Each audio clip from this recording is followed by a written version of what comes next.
میرے مولا. Welcome back to the شو. آپ لوگ دیکھ رہے ہیں آپ کا فیوریٹ مارننگ شو, اس کا نام ہے مسکراتی صبح. مجھے امید ہے آپ نے ہمارا کچن سیگمنٹ انجوائے کیا ہوگا. اور جو نان پیزا شیف نونی نے بنانا سکھایا ہے اپنے گھر میں ٹرائی کیجیے گا. بچوں کو لنچ باکس میں دے سکتے ہیں آپ, گھر میں بنائیے گا.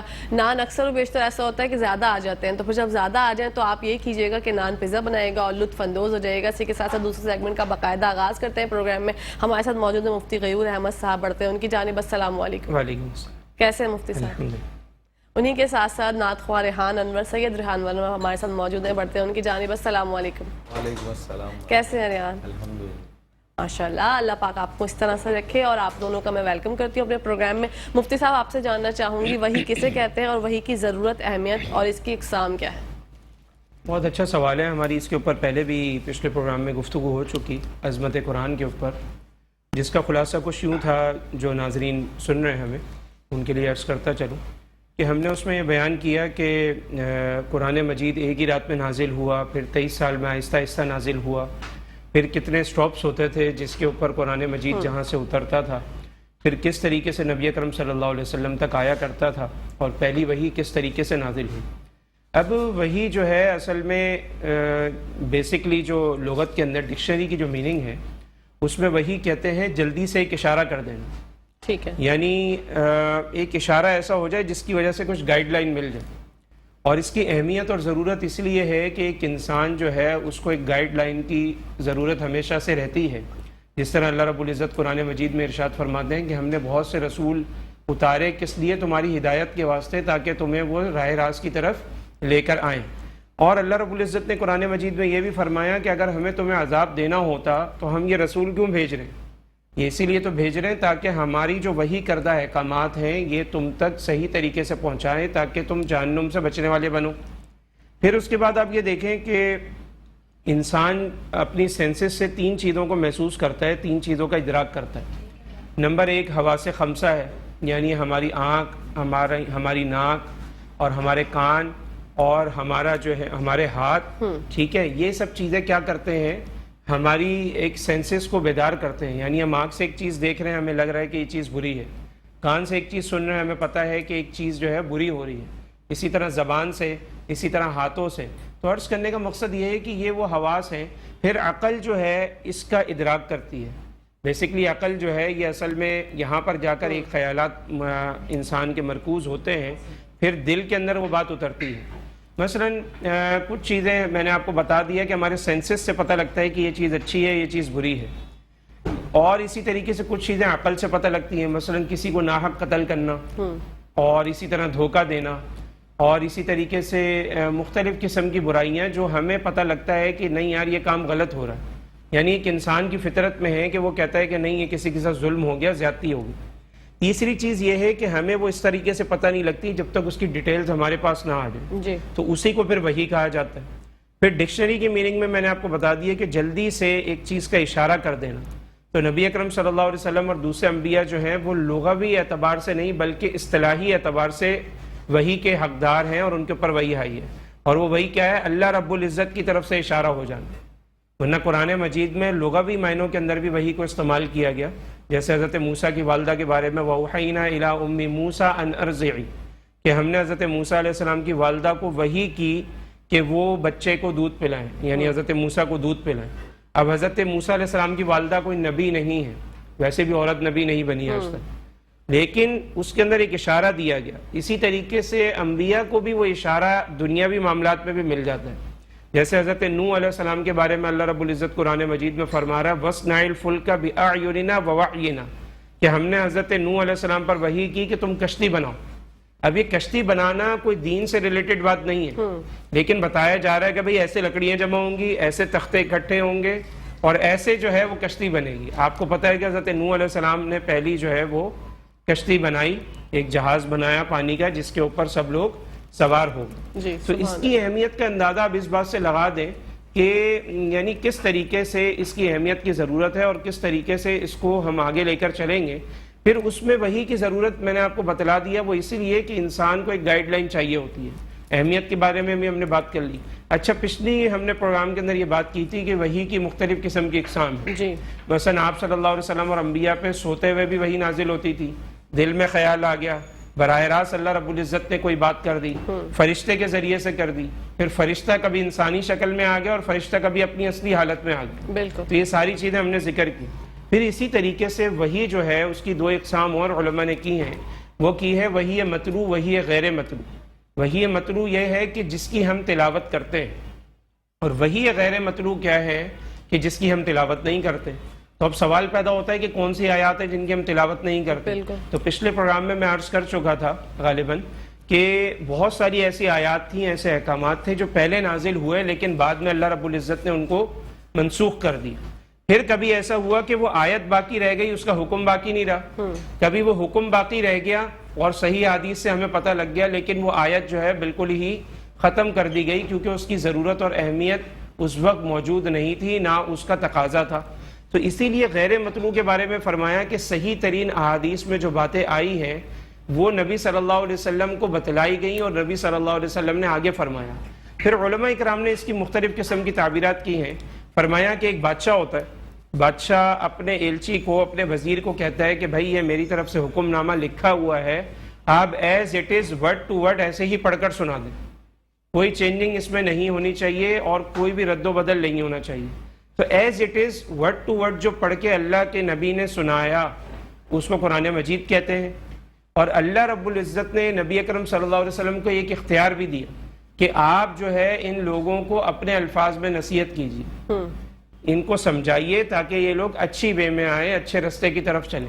فرمایا کہ جو اب نبی اکرم صلی اللہ علیہ وسلم نے اپنے الفاظ میں بات سمجھائی اس کو غیر مطلوع کہتے ہیں، اور صحیح حدیث سے یہ سارے مفہوم ہمیں واضح طور پر پتہ لگتے ہیں. تو پتہ لگا کہ وحی کا مفہوم پھر علماء کرام نے اس کی مختلف قسم کی اور صورتیں بنائی. مثلا وہ وحی جو کہ مکہ سے پہلے نازل ہو رہی ہے، ہجرت سے پہلے نازل ہو رہی ہے، اور ان صورتوں کو کہا جا رہا ہے مکی صورتیں جو ہجرت سے پہلے نازل ہو رہی ہیں. بہت ساری صورتیں ایسی ہیں جو ہجرت کے بعد نازل ہو رہی ہیں، ان کو مدنی صورت کہا گیا. پھر اس میں ڈفرینس کیا ہے، ہمیں کیسے پتہ لگے گا کہ مکی آیات اور صورتیں کون سی ہیں اور مدنی آیات اور صورتیں کون سی ہیں؟ تو فرمایا کہ جس میں کلا کا لفظ آ گیا، ہرگز نہیں، تو یہ جو ہے وہ مکی آیات، اور جن میں اللہ کلا کا تذکرہ نہیں آئے گا وہ مدنی آیات ہوں گی. پھر اسی طرح جہاں پر یا ایھا الناس کا تذکرہ آ گیا، اوور آل بات کی گئی، تو یہ مکی آیات، کیونکہ اللہ اس وقت تو لوگ کم ایمان لے کر آئے تھے مکی دور کے اندر، تو اللہ رب العزت اوور آل یا ایھا الناس کہتا تھا، اے لوگوں میری بات سنو، اے لوگوں اس طرف آ جاؤ، اے لوگوں اس طرح کرو. اور مدنی صورتوں کے اندر چونکہ میجورٹی مومنین کی ہو گئی تھی تو وہاں فرمایا یا ایھا الذین آمنوا، اے ایمان والو، تو یہ مدنی ہو گئی. اسی طریقے سے مزید فرمایا کہ جہاں پر اللہ رب العزت جن آیات میں شکوہ کر رہے ہیں کہ بھئی تم لوگ ایمان کیوں نہیں لے کر آتے، افلا ینظرون الی الابل کیف خلقت، کیا تم اونٹ کی طرف نہیں دیکھتے اس کو میں نے کیسے بنایا، کیونکہ اونٹ کی بڑی صفات ہیں، کس طرح وہ اپنے اندر پانی سٹاک کرتا ہے اور کس طریقے سے ساری چیزیں ہوتی ہیں. پھر یہ فرمایا کہ افلا ینظرون الی الابل کیف خلقت والی السماء کیف رفعت، کیا تم یہ آسمان کو نہیں دیکھ رہے ہم نے کیسے بلند کیا، والی الارض کیف سطحت، کیا تم زمین کو نہیں دیکھتے ہم نے تمہیں کیسے بچھایا، اس کو کیسے ہم نے بچھایا، کیا تم سورج کی طرف نہیں دیکھتے، کیا تم چاند کی طرف نہیں دیکھتے، کیا تم ستاروں کی طرف نہیں دیکھتے، کیا تم اس عالم جو انسانی ہم نے بنایا کیا اس کی طرف نہیں دیکھتے. تو فرمایا پھر تم کیوں نہیں ایمان لے کر آتے. تو فرمایا علماء نے کہ جہاں پر یہ لفظ آ جائے، شکوے والی آیات آ جائے، تو یہ مکی ہوگی. ٹھیک ہے. اور جہاں پر احکامات بیان ہوں گے، مثلا اگر کسی نے ریپ کر دیا اس کی کیا سزا ہے، کسی نے قتل کر دیا اس کی کیا سزا ہے، کیونکہ احکامات ڈیٹیل میں تو آیا مدنی میں، کیونکہ وہاں پر گورنمنٹ بنی، ریاست مدینہ بنی. اب ریاست مدینہ کو ایک دستور چاہیے تھا، ایک احکامات چاہیے تھے، تو جہاں پر احکامات آئے یا جہاں پر جہاد کی آیات آئی تو وہ سب مدنی ہیں. اسی طریقے سے فرمایا کہ مکی جو صورتیں ہیں، جن آیات میں یا جن صورتوں میں سجدہ آ گیا وہ مکی ہیں، کیونکہ سارے سجدے جو ہیں وہ مکی صورتوں میں ہیں اور مدنی صورتوں میں ایسا نہیں ہے. تو مختلف قسم کے علماء نے اس کے اندر ڈفرینس بیان کیے جس سے ہم اچھے طریقے سے اس بات کا اندازہ لگا سکتے ہیں کہ اس کے اندر کون سی مکی آیات ہیں اور کون سی مدنی آیات. سبحان اللہ. اچھا سجدے کا آپ نے ذکر کیا مفتی صاحب، لوگ اچھا ریحان آپ سے نعت فرمائش کرتے ہیں، کلام شامل کرتے ہیں پروگرام میں ریحان کی آواز میں. ماشاءاللہ.